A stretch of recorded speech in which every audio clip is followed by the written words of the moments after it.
فرش التراب يضمني. نمبر 2، نماز پڑھتے ہوئے مجھے یہ احساس کیوں نہیں ہوتا کہ میں اس کائنات کے رب کے سامنے کھڑا ہوں؟ مجھے اس سے ڈر کیوں نہیں لگتا؟ مجھے اس کی موجودگی کا احساس کیوں نہیں ہوتا؟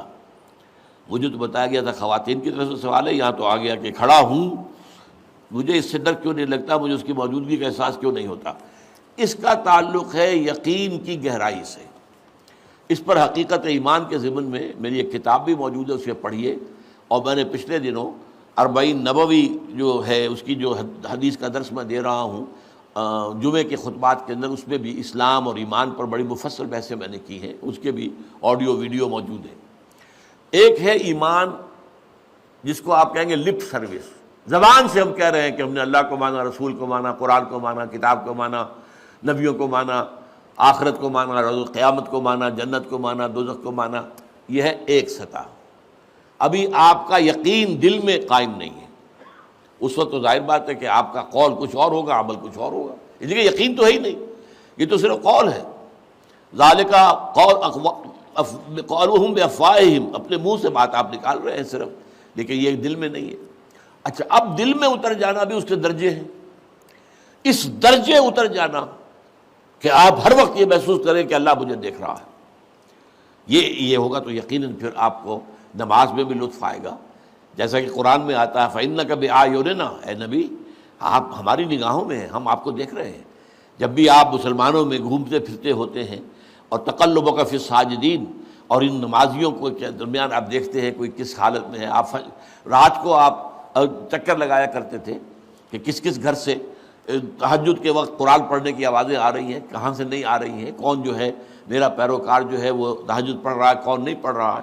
اسی میں وہ واقعہ آتا ہے کہ آپ گزرے حضرت ابوبکر کے مکان کے پاس سے، اور مکان آپ کو معلوم ہے وہاں کوئی کنالوں میں تو ہوتے نہیں تھے، وہ تو چھوٹی چھوٹی جو ہے وہ جھونپڑیاں تک سمجھ لیجئے، معمولی سے مکان، بہت وہ ایک ایک دو کمرے کے جو ہے کوٹڑیوں کے، کمرہ نہیں کہنا چاہیے، مکان. تو ظاہر بات ہے اس کے اندر اگر کوئی شخص قرآن پڑھ رہا ہے تو باہر سے گزرنے والا سنے گا. تو حضرت ابوبکر کا آپ نے دیکھا کہ بہت آہستگی سے پڑھ رہے ہیں، حضرت عمر کو دیکھا کہ بڑے زور شور سے پڑھ رہے ہیں. تو اگلے دن صبح فجر کے بعد پوچھا کہ ابوبکر تم یہ اتنا آہستہ کیوں پڑھ رہے تھے؟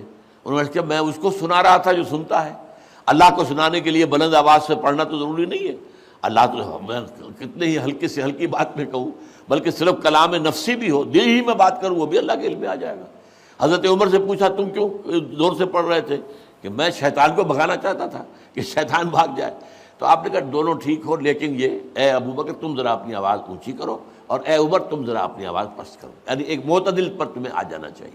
تو یہ معاملہ ہوتا ہے اصل میں ایمان کی گہرائی کا. ایمان کی پھر آخری گہرائی وہ ہے کہ ایسا یقین ہو جائے کہ گویا کہ آپ خود اللہ کو دیکھ رہے ہیں.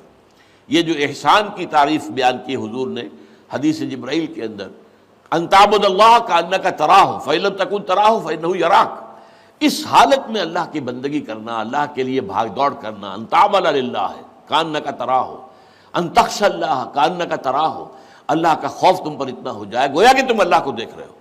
اب آپ اندازہ کیجئے کہ جب قیامت میں سارے پردے اٹھ جائیں گے، جہنم بھی ہمارے سامنے ہوگی اور جنت بھی سامنے ہوگی، وہاں بھی کوئی کفر کر سکے گا؟ تو ظاہر بات ہے کہ جب اللہ تعالیٰ کو دیکھنے کی حد تک کی کیفیت پیدا ہو جائے، یقین کا وہ درجہ، تو پھر اس میں کوئی غلط کام کرنے کا امکان نہیں ہے. سبحانک اللہم و بحمدک، نشہد ان لا الہ الا انت، نستغفرک و نتوب الیک. هي الحلقات تحفظني بآيات من القرآن، هي الحلقات تملأني بحب المصطفى العدنان.